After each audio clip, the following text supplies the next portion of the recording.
Okay, let's see. Saturday night. Time is it? Give it a little time here. What do we got? 10:27. Kind of early. Really haven't been on about better part of a week. What happened during the week? Of course, went to dialysis. Tonight, went over to the stepson's place, John Ed.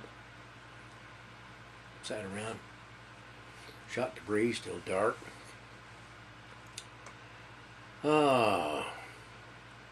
Talked to the guys down in Waco on the radio. Got a person that called me. Bushwhacker. Bushwhacker said, "Call me back."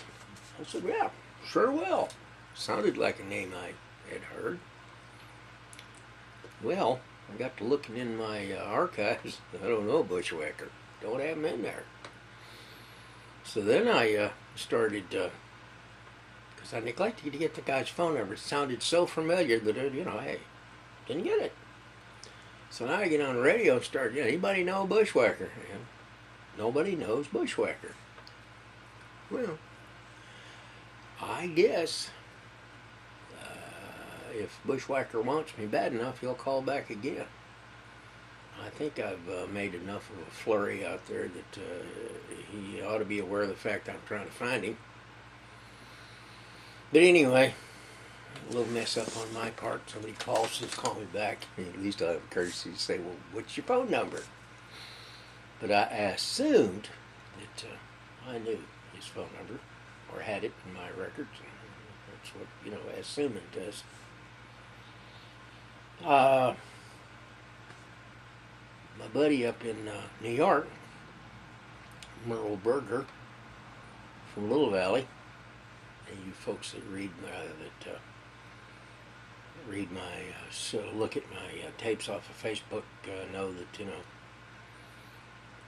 a York Stater during the summer months. Anyway, Merle called me and said that the World of Outlaws were coming to our little racetrack there in Little Valley, New York this summer. That's pretty neat. World of Outlaws is a big deal. And when they come to your town, it must have some impact. So Little Valley Speedway is going to have a day or two of World of Outlaws. And I'm going to be there with my trusty camera. What else? Well, I've got one, me and my political stuff. The other day on the way to the clinic, I was listening to my local right-wing rag radio. And the guy that was on there was ranting and raving. And he said that there were 86 million people in the United States that were out of the workforce. The implication being, there's 86 million. Well, what the figure he was talking about was that there are 86 million people in the United States that are either getting food stamps, some kind of government support, out of work, down on their luck, lazy, whatever. And he was putting forth the idea that perhaps if we cut all these people off, the 86 mil, we cut them all off of the welfare rolls, they'd all go back to work. Good idea. I mean, hey, that sounds all right even to me. Except, when I got to thinking about it, do you know that the righties, since back in the 70s, have been, most of the righties own the corporations. Now, it doesn't mean that there aren't any of us liberals and Democrats that are not corporate moguls and have lots of money and everything.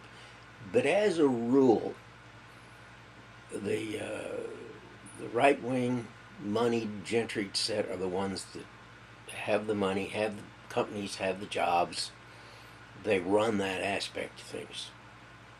Well, since actually in the 70s on into the 80s, they have been busily offshoring jobs, shutting down companies, sending the capacity to China, Malaysia, Taiwan, Japan, all that Pacific Rim stuff.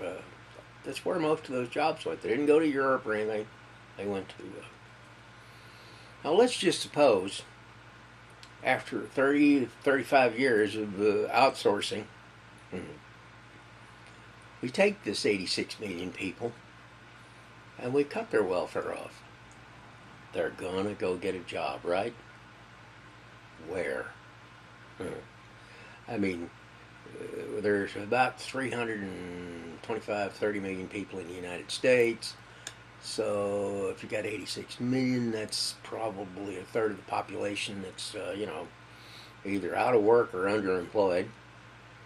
They don't even calculate these people into the unemployment thing, unemployment rate.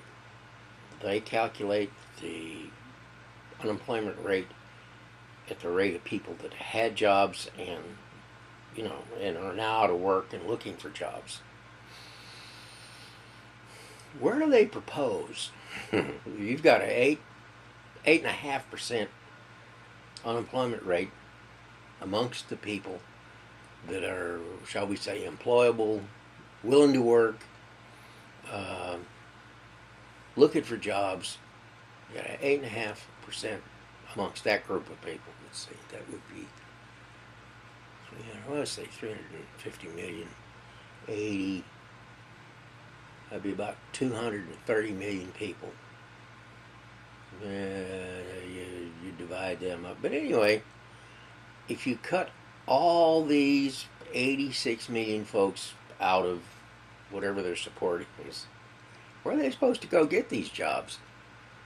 There are not 86 million vacant jobs in the United States. There's probably not 86 million vacant jobs in the world. But there's dang sure not that many. This guy was ranting and raving and saying we need to, cut them off and force them back into the workforce and whatnot.